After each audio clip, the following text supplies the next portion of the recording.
রিমালের তাণ্ডবে সারা রাত প্রচণ্ড বৃষ্টিপাত হয়েছে। ঝড় সেরকমভাবে হয়নি ঠিকই, কিন্তু খুব বৃষ্টি হচ্ছে। তার জন্য দেখো আমাদের রাস্তাটায় পুরো জল জমে গেছে। আর ডেজি আবার দেখছে যে রাস্তার মধ্যে আবার কি, ও তো এই প্রথমবারই দেখছে রাস্তায় এরকমভাবে জল জমে গেছে। ও তাই অবাক হয়ে যাচ্ছে। তো একদিকে ভালোই, এইদিকে অতটা বেশি ঝড় হয়নি, কারণ ঝড় হলে আরও কত ক্ষতি হতো। তো সেই দিকে ভালো, তাও বৃষ্টিটা হয়েছে। কিন্তু বৃষ্টি বেশি হলেও আমাদের পাড়ায় অনেক বাড়িতে যেন জল ঢুকে যায়। আমাদের বাড়িটা অনেক উঁচু বলে তাই আমাদের বাড়িতে জল ঢোকে না, কিন্তু কয়েকটা বাড়ি আছে এত নিচু, তো ওদের বাড়িতে জল ঢুকে যায়। তো বেশি বৃষ্টি হলেও খুব কষ্ট ওদের। Hello friends, good morning and welcome back to my family. আশা করি তোমরা সবাই খুব ভালো আছো, সুস্থ আছো, সাবধানে আছো। গতকাল রাতে তো অনেকই ঝড় বৃষ্টি হয়েছে। ঝড় কতটা হয়েছে জানি না, কিন্তু প্রচণ্ড বৃষ্টি হয়েছে। তো সে কারণে আমাদের রাস্তায় জলও জমে গেছে। তোমাদের ওখানে কীরকম পরিস্থিতি তোমরা কমেন্টস করে জানিও। আর ঘুম থেকে উঠেই আগে ছাদে চলে এসেছি, কারণ ছাদে কিছু টব সরাতে পারিনি, ওইগুলো অনেক ভারী। তো সেইগুলো দেখতে এসেছি ঠিকঠাক আছে নাকি। তো সব ঠিকঠাকই আছে। তো সেরকমভাবে মনে হয় ঝড়টা হয়নি। আমি তো ঘুমিয়ে পড়েছি, অনেকক্ষণ জেগেছিলাম, তারপরে ঘুমিয়ে পড়েছি। আর কিছু টব এখানে এনে রেখেছিলাম, ছোট ছোট টবগুলো। আর দেখো একটা জিনিস দেখাই, এই দেখো রাস্তার ধারে একটা পেয়ারা গাছ একটা পাঁচিলে উঠেছিল, মানে পেয়ারা গাছটা পাঁচিলের মধ্যে হয়েছে। তো সেইটাকে কালকে নিয়ে এসে খুলে নিয়ে এসে এই যে এই টবটার মধ্যে, বড় টবটার মধ্যে মাটি টাটি সার দিয়ে পুঁতে দিয়েছি। তো জানি না এটা গাছটা আদৌ হবে কি হবে না। তো গাছটা ওই পাঁচিলের মধ্যে ছিল, তো ওরকমভাবে ভাবলাম ঝড় বৃষ্টি হবে, গাছটা মরেই যাবে হয়তো, পড়ে যায় যদি। একদম পাঁচিলের ধারে ছিল, সেই কারণে তুলে এনে লাগিয়েছিলাম। তো যদি বাঁচতে পারে বাঁচবে, ভালো মাটি দিয়ে সার দিয়ে তো লাগিয়েছি। আর এইদিকে দেখো এই যে বেল ফুলগুলো পুরো মাথা নুয়ে গেছে, হাওয়া দিয়েছে অনেক। আর মোটামুটি তো সেরকম গাছ নেই এখন, আর গরমের জন্য অনেক গাছ মরে গেছে। তো সেরকম ঠিকভাবে মেনটেন করা হয়নি। আর কিছু গাছ আমি টব ওখানটায় আটকিয়ে রেখেছিলাম। তো এই হলো ব্যাপার। অনেক মেঘ এখনও, রাস্তায় তো অনেক জল জমে আছে, আর ঝিরিঝিরি বৃষ্টিও পড়ছে। এই দেখো আমাদের এখানে রাস্তায় না একটু বৃষ্টি হলেই জল জমে যায়, আর কালকে তো অনেকই বৃষ্টি হয়েছে, সেই কারণে জল জমে গেছে। তো চলো আজকের ব্লগটা শুরু করলাম, যতটা পারবো শেয়ার করব। তোমরা পাশে থেকেও দেখতে থাকো। আর যারা আমার চ্যানেলটা এখনও পর্যন্ত সাবস্ক্রাইব করোনি, ফেসবুক থেকে দেখে থাকলে ফলো করোনি, তারা প্লিজ একটু সাবস্ক্রাইব ফলো করে দিও। তো চলো, আজকে সকালবেলা বাচ্চাদের জন্য করে দিচ্ছি ডালিয়া। আমি অবশ্য একটু ডালিয়া খাবো, কারণ আমার খুব ভালো লাগে ডালিয়া খেতে। তো অনেক দিন পরই করা হচ্ছে। তো ডালিয়ার খিচুড়ি, এরকম বর্ষা বর্ষা ওয়েদার, দেখো এখনও কিন্তু বৃষ্টি পড়ছে খুব জোরেই। তো এর মধ্যে একটু ডালিয়া গরম গরম খেলে খুব ভালো হয়। গাজরগুলো সরাচ্ছিস কেন? গাজরগুলো তো ভালো খাওয়া। এই যে গাজরগুলো খাচ্ছে না, দেখো সব কটা আমার প্লেটে দিয়ে দিয়েছে।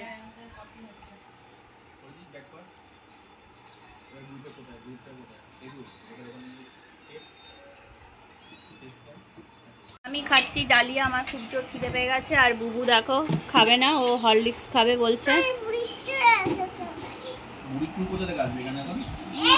এই জলের মধ্যে বুড়ির চুল আসে আবার। ওই যে হাওয়াই মিঠাই, ওই জল জমে আছে বৃষ্টির মধ্যে বলে হাওয়াই মিঠাই এসছে। আর আরুষ পড়ছে। এই যে দেখো তিনজনে আবার হাওয়াই মিঠাই নিয়ে আসলো। এই বৃষ্টির মধ্যে আবার হাওয়াই মিঠাইওয়ালা এসেছে। ও ধর আগে খা, তারপরে হাওয়াই মিঠাই খাবি। সকাল সকাল এইসব খাচ্ছ।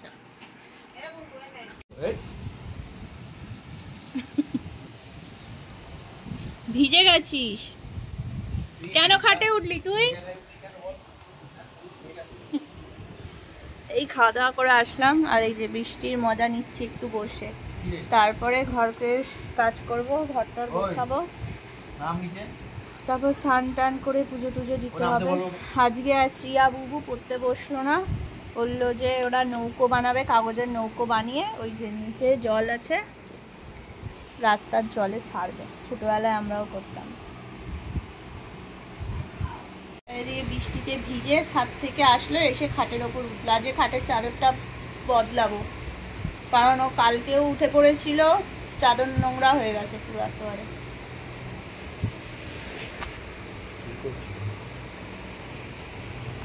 কি রাস্তা দেখছিস কত জল জমেছে রাস্তায়? যাবি সাঁতার কাটতে? যাবি? হ্যাঁ যাবি সাঁতার কাটতে? তোর কানটা দেখাই, আজকে তো পরিষ্কার আছে কানটা। আবার লুক দিচ্ছে, মানে সতর্ক করে কানে হাত দিলেই। সবাইকে দেখাবো? ওরে বাবা, তোকে তো আমার ভয় লাগে রে। দেখ কত জল জমেছে রাস্তায়। অনেকক্ষণ বাদে আসলাম, ঘরের কাজকর্ম সেরে স্নান টান করে পুজো টুজো দিয়ে দেখো খিদে পেয়ে গেছে। তো কালকের রাতে চিলি চিকেন আর ফ্রাইড রাইস রয়ে গেছে, তো ওইটাই একটুখানি খাচ্ছি। আর এদিকে ডেজি মানে ও খাবে বলে, বলো এইসব খাবার ওর খাওয়া উচিত? ও তো বোঝেই না, আর আমাকে খেতে দেবে না, তাই আমি এখন ওকে সরাই, তারপরে খাবো। আজ দুপুরে রান্না হয়েছে পনির আলু দিয়ে তরকারি। পনিরটা কালকেই আনা ছিল, তাই আজকে আর অসুবিধা হয়নি, দোকানে যেতে হয়নি বৃষ্টির মধ্যে। আর আমিও খেতে বসেছি, বাবা, সম্রাট, বাচ্চাদের খাওয়া হয়ে গেছে। তো আমার আর ভয়েস দিতে ইচ্ছা করছিল না, কি শরীরটা না কীরকম লাগছে, কি ঘুম পাচ্ছে, মানে আমি আগে খাবো, খেয়ে আবার একটু ঘুমাবো। তো ফ্রেন্ডস, আজকে আমি সেই দুপুরে খাওয়া দাওয়া করে ঘুমিয়েছি, আর ঘুম থেকে উঠেছি জানো 6টার সময়।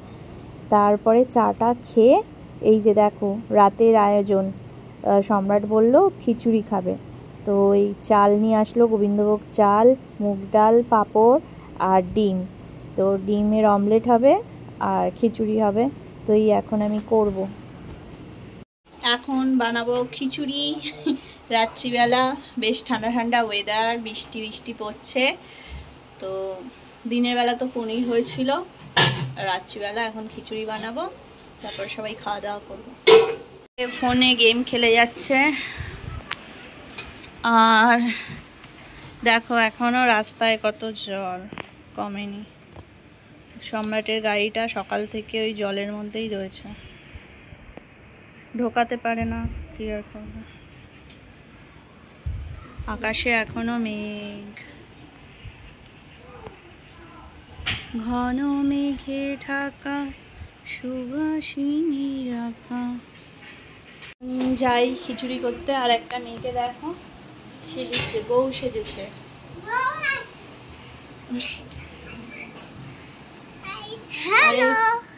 পড়াশোনা করে আসলো, আর এইটাকে দেখো এই মানে সন্ধে, সারা সন্ধে থেকে দুষ্টুমি করেই যাচ্ছে। ওপরে ছিল, এখন নিচে আসলো।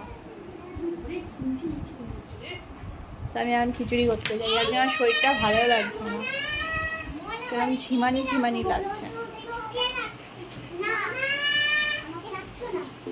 খিচুড়ি করা তো খুবই সহজ বিষয়। তো সবার আগে আমি দেখো মুগ ডালটা ভেজে নিচ্ছি। তো 300 মুগ ডাল আর 300 না 400 মতন গোবিন্দভোগ চাল দেওয়া হচ্ছে। তো ডালটা ভেজে নিয়ে দেখো চাল আর ডাল একসাথে ভালো করে মিক্সড করে তারপরে এটাকে ধুয়ে নেবো ভালো করে, কারণ এর মধ্যে থেকে তো অনেক সাদা সাদা ধুলো বেরায়। তাই এটা আমি ভালো করে ধুয়ে তারপরে দেব খিচুড়িতে, মানে খিচুড়ি করব। আর এই যে দেখো আলু গাজর সব কেটে ভেজে নিয়েছি, ক্যাপসিকামও আছে। তারপর ফোড়ন টোড়ন দিয়ে একেবারে ওই চাল ডালটা এর মধ্যে দিয়ে দিয়েছি। আর নুন, চিনি, হলুদ, লঙ্কার গুঁড়ো, মানে কাশ্মীরি লঙ্কার গুঁড়ো, তো সবই আন্দাজ মতন দিয়ে ভালো করে মিক্সড করে নিচ্ছি। আর হলো এবার এটাকে ঢেকে দেবো। দিয়ে দেখো এই যে অনেকক্ষণ বাদে খিচুড়িটা হয়ে এসছে। গোবিন্দভোগ চালের খিচুড়ি বেশিক্ষণ সময় লাগে না, তাড়াতাড়ি হয়ে যায়। তো খিচুড়ির জলটাই অনেকটা শুকিয়ে গেছে, দেখতেই পাচ্ছ। তো এর মধ্যে আর একটু জল দেব, তারপরে একটু ফুটে আসলেই গরম মশলা গুঁড়ো ঘি দিয়ে নামিয়ে দেবো, তো হয়ে যাবে। এই দেখো আমার খিচুড়ি কথা বলতে বলতে রেডি। তো গরম মশলা দিয়ে দিলাম, এবার এর মধ্যে ঘি দিয়ে দেবো, তারপর ঢাকা দিয়ে রেখে দেবো। তো খিচুড়িটা একদমই হয়ে এসেছে, আর একটু একটু পাতলা পাতলা আছে দেখতে পাচ্ছ, জাস্ট একটু 2-3 মিনিট একটু ফোটালেই একদম রেডি হয়ে যাবে খিচুড়িটা। এই যে ঘি দিলে খিচুড়ির মধ্যে খুব সুন্দর একটা গন্ধ আসে, আর এখন খিচুড়ির থেকে এত সুন্দর গন্ধ আসছে না, কি বলবো। গোবিন্দভোগ চালের খিচুড়ি আর তার সাথে ঘিয়ের আর খিচুড়ির সম্বারের গন্ধ সব মিলে একদম ফাটাফাটি একটা গন্ধ আছে। আর এই বর্ষার রাতে গরম গরম খিচুড়ি খেতে কিন্তু ভীষণই ভালো লাগে।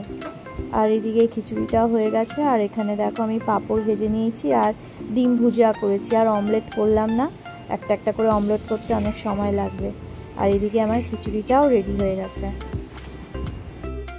আজকের ব্লগটা তাহলে আমি এখানেই শেষ করলাম। কেমন লাগলো অবশ্যই জানিও, ভালো লাগলে লাইক কমেন্ট শেয়ার, আর নতুন বন্ধুরা সাবস্ক্রাইব করে আমার পাশে থেকো। সবাই ভালো থেকো, সুস্থ থেকো, সাবধানে থেকো। তোমাদের সাথে দেখা হবে আরও একটা নতুন ব্লগে। আজকের মতন টাটা, গুড নাইট।